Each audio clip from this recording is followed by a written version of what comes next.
Hey everybody. So, what we're going to be learning in music today is gamelan. Gamelan is a beautiful music that, even though it's from Indonesia, which is very far away, I think it's going to sound familiar to you, at least in its instruments, because a gamelan has metallophones in it, and you play metallophone. It has gongs in it, and you've played gongs before. It has stringed instruments, and some of you have played stringed instruments. So even though it's a very different sounding music, I think you may find it familiar. I find it to be absolutely beautiful music. And this music goes with a type of theater, which you also may be a little familiar with. It's called Wayang. Wayang is shadow puppets. And so we're going to look at Wayang and Gamelan today, and then I'm going to have us create our own. Okay? Are you ready to learn about it? Here we go. Wayang is the Indonesian word for puppet, and in Indonesia, it's used to describe theater both with and without puppets, but it's most often used as a shortened way for saying wayang kulit. That's the Javanese shadow puppet theater. Wayang's been around for at least 1,000 years. Wayang shows are a big deal to everybody in the community. They've traditionally been done at weddings and parties and at festivals. They even have vendors selling food and drinks. Wayang performances often go on all night, and it's not uncommon for the audience and even performers and musicians to doze off and wake up during the show. The stories are complicated, but the audience knows most of the plots and characters well enough, so if they fall asleep, they can pick up where the story is when they wake up. Wayang is disappearing as younger generations become more interested in films, pop music, and television. The puppeteers are having difficulty finding young people and new students interested in learning the art form. One young student in Java told an Associated Press reporter, "Wayang is out of fashion. It's boring and I don't understand the old Javanese language. It makes me sleepy."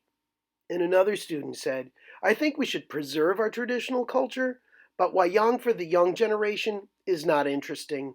It's less attractive compared with modern culture."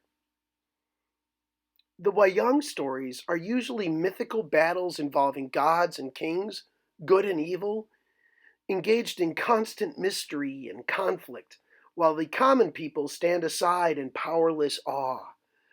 Kind of think of it like the Avengers movies, where they have supernatural powers and everybody else kind of stands and watches them with awe.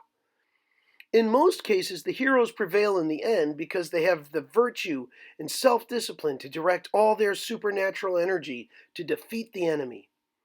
The stories are often very complex and beyond the grasp of people who are not familiar with these Hindu epics. The plays usually feature battles between opposites, light and darkness, or chaos and order. Wayang Kulit is a narrated shadow puppet show performed to gamelan music. The puppets are flat, and the shadows from the puppets are shown up on a lit white cotton cloth hanging between the puppeteer and the audience. The puppets are made out of buffalo leather, and they're painted gold and red, blue and green, even though nobody sees them. The making of a shadow puppet show is relatively simple. It has a single narrator puppeteer, called a dalang, moving the leather puppets on a simple white screen and acting as the narrator to the accompaniment of a gamelan orchestra. However, it is an art form of incredibly rich symbolism and thought.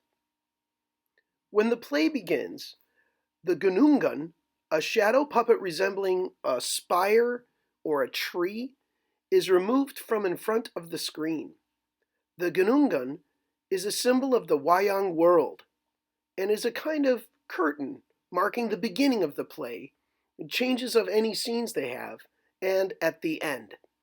It is also used for special effects such as storms or even the disruption of the whole cosmic order. Like all other features of Wayang Kulit, The Gunungun has many symbolic meanings. It's said to symbolize the world, the tree of life, and the order of the whole universe. The Dalang, that's the puppeteer, is also an expert of the music so essential to the performance. The music performed is by a gamelan. He leads the gamelan, which is an ensemble of up to 30 musical instruments. It has gongs, metallophones, xylophones, drums, flutes, stringed instruments that you hit with mallets or pluck called zithers, and other stringed instruments that you would bow. Also, there may also be a chorus of female singers. One set of metallophones carries the main melody throughout the entire piece, which is enhanced by other metallophones and xylophones and gongs, with the drums leading the rhythm, while another set of metallophones gives the puppeteer his pitch for singing his narration through the whole story. Okay, so that is the story of what Indonesian shadow puppetry is, Wayang, and the music of it, gamelan.